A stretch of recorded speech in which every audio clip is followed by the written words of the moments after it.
Olá pessoal, eu sou Amanda Rosa, estou cursando o 8º período em Engenharia Biomédica e hoje iremos falar sobre a área de reabilitação motora.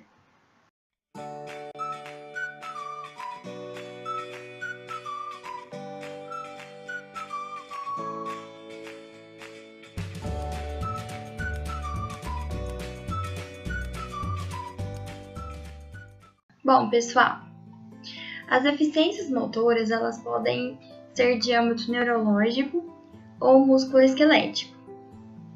Na área neurológica, existem estudos de reabilitação de implante medular, como a Edura, mas no vídeo de hoje a gente vai abordar apenas a área musculoesquelética. Atualmente, a utilização de próteses ou órteses, juntamente com o trabalho da fisioterapia e auxílio de fármacos, o indivíduo ele consegue possuir uma grande taxa de recuperação saudável. As pesquisas na área de biomecânica ortopédica, como próteses para membros superiores e inferiores, órteses e exoesqueletos, estão bem avançadas. Dando um exemplo para vocês, os pacientes que utilizam as próteses são indivíduos cujos membros inferiores ou superiores foram amputados ou indivíduos que possuem uma malformação congênita. E no caso das órteses, geralmente são indivíduos que sofrem de lordoses, cifoses, escolioses e por aí vai. Ou seja, indivíduos que tiveram perdas parciais das funções nas articulações e dos músculos. A prótese, então definido para vocês, é um aparelho ou dispositivo destinado a substituir um órgão, um membro ou parte do membro destruído gravemente acometido. A órtese, ela é um aparelho destinado a suprir ou corrigir a alteração morfológica de um órgão, de um membro ou de um segmento de um membro, ou a deficiência de uma função ou movimento.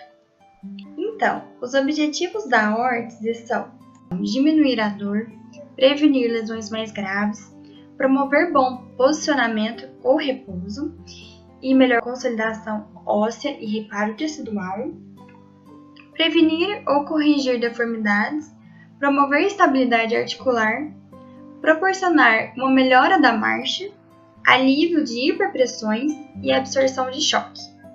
Então, é muito importante a reabilitação motora, pessoal, porque ela dá capacidade ao indivíduo de conquistar novamente sua autonomia, individualidade e o integra na sociedade novamente. O tratamento correto pode garantir uma melhor qualidade de vida para o indivíduo e seus familiares.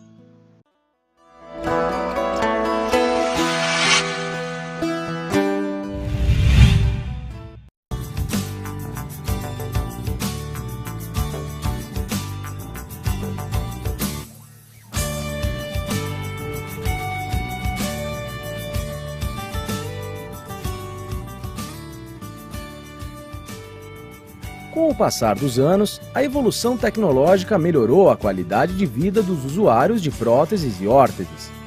Além do material empregado, o processo de reabilitação possibilita as condições físicas e psicológicas ideais para esses pacientes.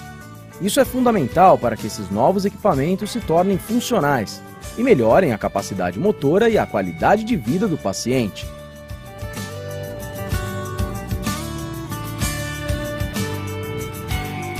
Então, basicamente, a diferença entre uma prótese e uma órtese é que a prótese substitui um segmento corporal perdido do paciente. Pode ser uma mama, uma coxa, alguma coisa que foi amputado, que o paciente perdeu.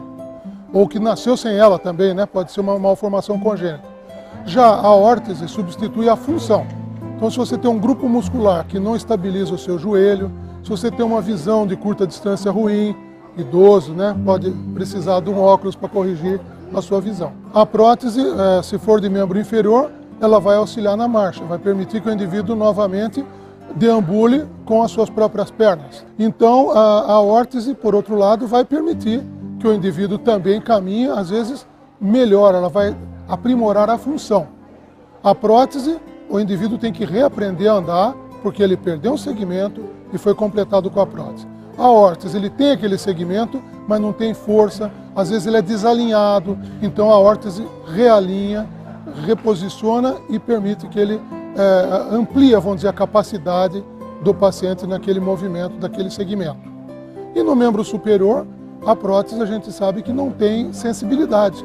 Então ela pode suprir a capacidade de preensão da mão, mas jamais a sensibilidade que existe nos dedos. Quando o indivíduo sofre uma amputação acima do joelho, ou proximal ao joelho, ele vai, usando uma prótese, ele vai ter um gasto energético, uma solicitação cardiovascular em torno de 100% a mais do que ele tinha quando andava com as próprias pernas anatômicas. Já se ele tiver com um par de muletas axilares, isto aumenta ainda mais.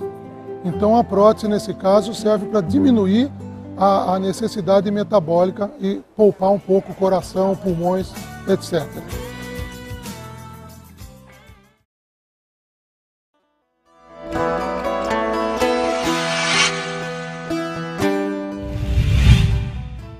A escolha de materiais para a confecção de próteses e órteses é muito importante para que se tenha sucesso na reabilitação do protetizado e do ortetizado. As próteses endoesqueléticas são formadas por um encaixe de resina laminada, onde será inserido o coto de amputação.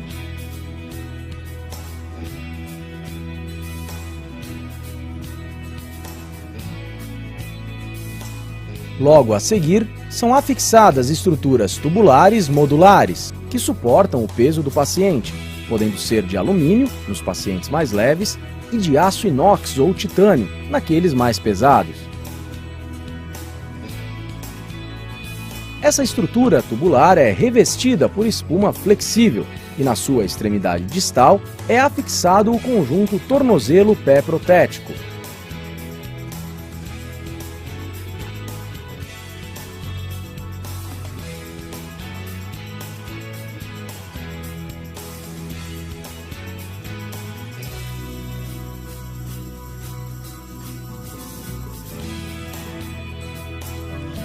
Então, esse endoesqueleto permite o quê?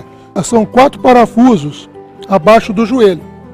Se você aperta este parafuso, o encaixe inclina para frente. Se você aperta o parafuso de trás, o encaixe inclina para trás. Se você aperta o lateral, o encaixe inclina lateral. E se aperta o medial, inclina para medial. Isso permite diversos tipos de alinhamentos. Já se você tem uma prótese exoesquelética, quer dizer, esqueleto externo, ela é o encaixe e a perna completos em resina, com um joelho tipo joelho de órtese, que atravessa, que não atravessa, né?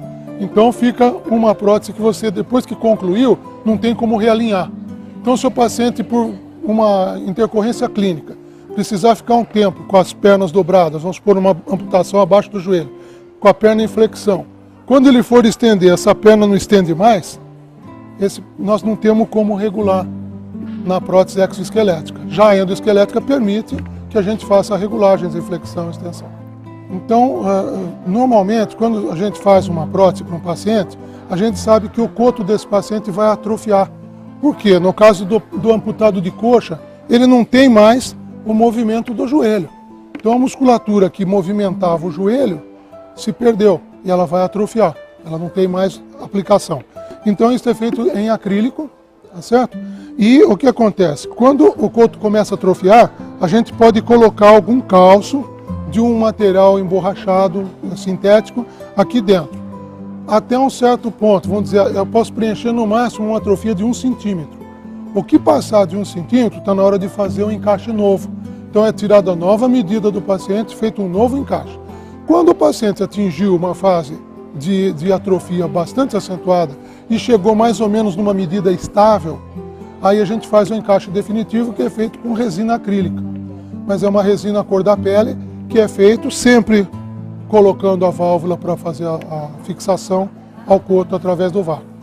A prótese de perna, abaixo do joelho ou distal ao joelho, ela pode ter vários tipos de encaixe. Todos eles são baseados num apoio na região do tendão patelar, logo abaixo da rótula. Tá?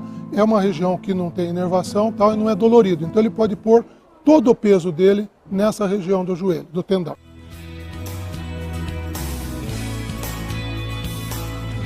Essas duas orelhinhas é para segurar no coto. Elas passam acima dos côndilos do fêmur e não deixa que a prótese caia, ok? O tubo, geralmente a gente provê o paciente, a não ser que ele seja muito pesado, acima de 75 quilos, a gente provê com alumínio ou titânio. O titânio tolera até 120 quilos, o alumínio só até 60. Então a gente normalmente põe alumínio para dar mais leveza. E o pé, geralmente é um pé ou sash, ou um pé que a gente chama de pé dinâmico, que permite uma grande flexão dorsal, permite então que o paciente ande mais acelerado. Então veja, um amputado desarticulado de quadril ou amputado de coxa, ele depende de um joelho que não é mais o dele, é um joelho protético. E serão 2 articulações que ele vai ter que controlar durante a marcha. O desarticulado de quadril são 3 articulações, a do quadril, do joelho e do tornozelo. Então, isto vai aumentando o grau de dificuldade na marcha do paciente.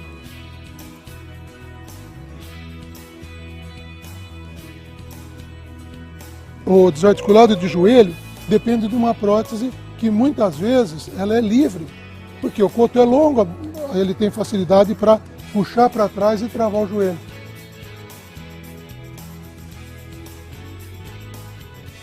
No caso do amputado abaixo do joelho, aí sim esse tem um potencial muito grande funcional. Ele pode fazer praticamente tudo, mesmo que ele use uma prótese simples e que permite então marcha, subir escada, descer rampa, subir rampa. Vai depender do pé que a gente colocar.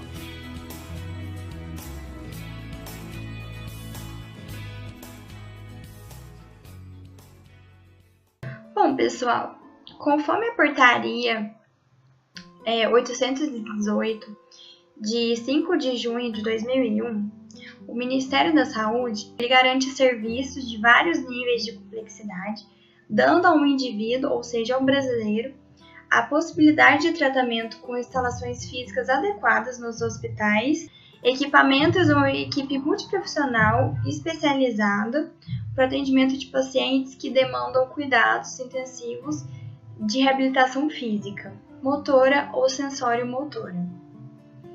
É obrigação do Estado dedicar assistência à pessoa portadora de deficiência física, incluindo a prescrição, avaliação, adequação, treinamento, acompanhamento e dispensação de órteses, próteses e meios auxiliares de locomoção.